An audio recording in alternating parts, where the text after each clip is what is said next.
All right, everyone, it's time to talk about Obamagate because I had like a half a dozen people asking me to cover this overnight. Like I opened my DMs on Twitter and it's a wall of Obamagate. It's trending everywhere. It's become a big thing. Now, for long story short, for those not aware, Obamagate is Trump tweeted out Obamagate last night, I'm in a different time zone, yesterday anyway, in retaliation for Obama basically talking about the Flynn case. Of course, Michael Flynn, you'll remember General Flynn, working with Trump on his campaign. He was threatened with jail time. He was brought up on charges of perjury, lying to the FBI. The charges have been dropped because the DOJ has determined, now that we've got an impartial DOJ, now one that's not run by Obama cronies, we know that the investigation into Flynn itself never should have occurred. There was no substantial reason for them to ever charge him with anything. They shouldn't have been talking to him in the first place because it wasn't germane to their investigation into other goings-ons. Therefore, the fact that he lied to the FBI under the circumstances is immaterial. That is, that it doesn't matter that he lied because he shouldn't have been forced to talk to them in the first place. Believe it or not, it is possible for police or intel agencies to conduct themselves improperly. I see a lot of liberals right now pretending that intel agencies, cops essentially, bureaucrat cops, are above the law, never lie, which is hysterical to see leftists say these things. Usually they're talking about police planting crack and cocaine on people, and that the fact that Flynn pled guilty is somehow evidence of his guilt. People plead guilty all the time. The average case in the United States ends in a settlement, whether it's criminal or civil, big or small. The average person wants to avoid getting dragged through court for months at a time and being, essentially, it's lopsided because you're going up against the whole state. The state has limitless taxpayer funds to prosecute you. You have whatever resources you have. If you're lucky, you have a good pro bono lawyer. Even then, you still have to go to court day in and day out for an indefinite period of time. There's really no such thing as a fair and speedy public trial anymore. We're violating the constitutional rights of citizens every single day with our so-called justice system because it's so bureaucratic. We have too many laws and people, essentially, they get dragged through the system to the point of exhaustion fiscally and mentally and emotionally, and they just settle. That's how most cases end. Anyway, this Obamagate thing, Obama came out and he's like, well, there's no precedent for the intel agencies dropping, not having him in jail on perjury charges because he lied to the FBI. Well, again, Obama's wrong in two ways. Number one, he's wrong in an explicit way. The intel agencies themselves are not even sure that Flynn lied. They could not at the time determine whether he was lying. Why should they then have charged him? Number two, Obama's wrong because he's a goddamn fucking total blatant hypocrite. I seem to recall, I think it was a few years ago, there was this one person who was investigated for mishandling classified material and improperly storing government property, and essentially public property, in a closet in her bathroom. Oh, that's right, it was Hillary Clinton. See, at the time, Comey came out and said, yeah, she broke the law. Yeah, she improperly stored and mishandled this info, and maybe might have gotten leaked, and it was compromised, but we're not going to charge her. At the time, it was very funny because there's never been a precedent for them declining to charge a person based on the fact that they didn't mean to do anything wrong. That's never been pertinent and relevant.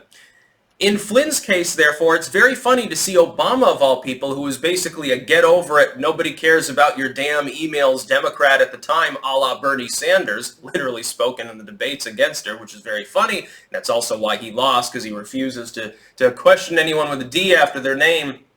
Refuses to talk about Biden's Tara Reade problem, too, by the way. In case you sellouts haven't noticed, your aging revolutionary no longer is a Me Tooer. There was never any precedent for Hillary Clinton not being charged in that case, and that was actually pertinent. That was taxpayer-owned government/public property being stored in somebody's bathroom closet where it could have been robbed by any Johnny-come-lately burglar in the neighborhood. That actually mattered to people, to national security and stuff. You're talking about Flynn maybe lying in a way not even pertinent to an actual legitimate case, attendant to the witch hunt that has been the Mueller and Comey bullshit all along. Let me remind people of something very important here. The biggest figures, when people talk about how criminal the Trump administration is, look at all these crooks he surrounds himself with, the two biggest names on that list, The two biggest charges are Manafort and Flynn. Flynn had the charges dropped because supposedly he was conducting himself improperly with Russia. That's apparently not true. He's not on those charges. They were trying to get him to agree to a plea deal with one charge of lying to the FBI, which would have resulted in a 2-week sentence like Papadopoulos. He would have spent a couple weeks, maybe a month in a county jail. So it's not even substantial, and they even dropped those charges. So number one is Flynn.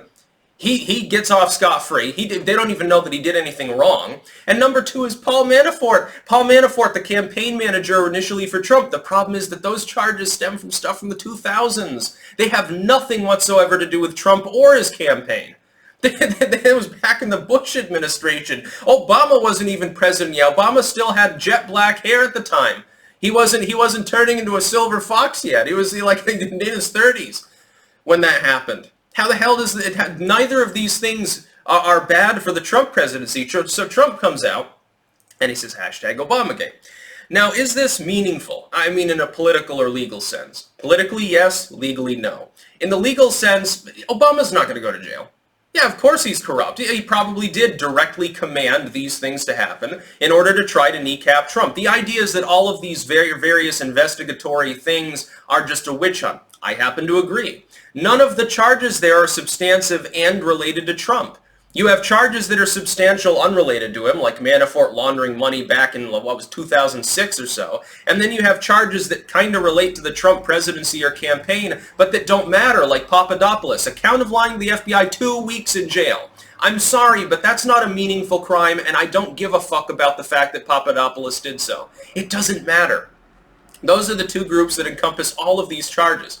Those that are so minor they're not worth mentioning, and those that are substantial but don't even involve Trump, at least in the explicit sense. I still remember when supposedly Trump's kids were meeting with a bunch of Russians in Trump Tower. Never happened. I remember Pissgate. It never happened. All of these things were concocted by rogue intel agencies that fed them through the FISA process improperly. They fed them through a process that's basically just built to rubber stamp whatever people in the FBI want, so that they can go after literally anyone in the land without being accountable to anyone. And because it's such a classified process, people can't even effectively defend themselves. It's basically a way for the government to be able to attack people that it doesn't like without any fear of repercussions. That's basically what the FISA system means. Now then, does it matter in a political sense? Yeah. Yeah, this matters a lot in a political sense, because remember 2016, for people with short attention spans, short memories. Do you remember Lock Her Up back in 2015-16?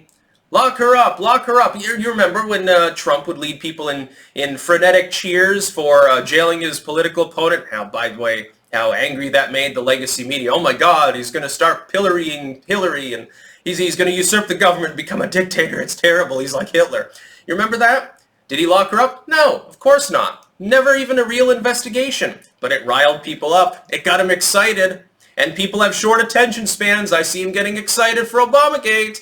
He's going to have this as part of his platform, a referendum on the past presidency that he's going to cast off as solely and centrally responsible for all the obstruction that kept him from doing anything he did want to do in his first term. Here's the thing. Trump has accomplished much of what he wanted. He tore up the ACA mandate. He passed comprehensive tax reform. He's torn apart the regulatory system, and his 2-for-1 regulation removal system is generally working. He's scaled back the intrusion of certain regulatory bodies, especially the FDA, although that's the perpetual boogeyman of the GOP. He's curbed immigration, using the pandemic in part. He's built much of the border wall that he wanted, both retrofitting old wall slash fence slash vehicle barrier and building new barriers. He's made quite a bit of progress with that.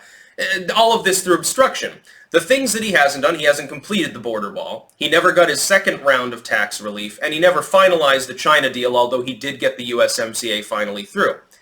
So he's accomplished much, but there are some things left to do. He's going to use #Obamagate as the excuse for that. He's going to shift the blame off on the Democrats and say, look, I would have gotten these things done, but for the first 2 years of my first term, I couldn't do anything because I was hand-tied by Obama by the misuse of the deep state's surveillance and criminal apparatus. The deep state. It will be successful. That's my prediction. This will rile up his core fans there who are already, his level of approval in party is massive. It's better than Ronald Reagan by far. He's the most popular Republican among Republicans that's ever existed. That's going to drive turnout way high. On the other side, you have a very weak opponent who has a wider enthusiasm gap under Trump than Hillary did. Hillary wasn't a great candidate, but she was still better than Biden. And this mythology about Biden being 9 points ahead or whatever is just the result of cherry-picked polls.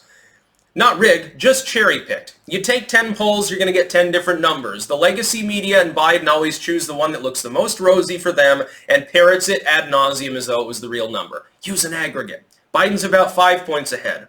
He's doing a little bit more poorly than Hillary was at this particular stage in the campaign, by the way.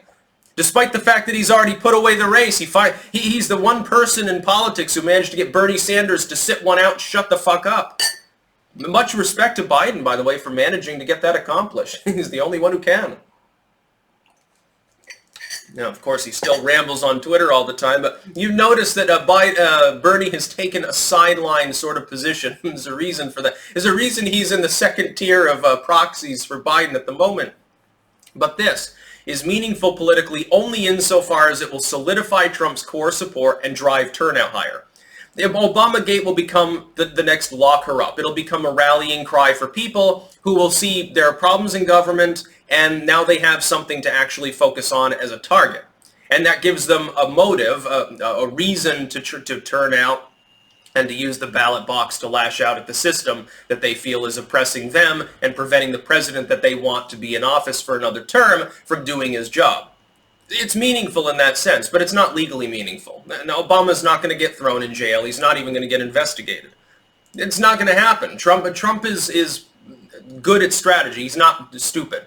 If Trump were stupid, he'd say, well, I'm going to investigate Obama. I'm going to drag him in chains before Congress. That would be crazy, because that would feed into the media's line about him wanting to be a dictator, and it would start to piss off independent voters. But when he just says hashtag Obamagate and leaves it at that and says, hey, Obama fucked around with the legal process, people can make up their own determinations. Independent voters are very much used to, at this point, sloganeering by Trump. They're not threatened by it. In fact, it makes them, I think, a little bit more likely to vote for him. That's about all. Peace out.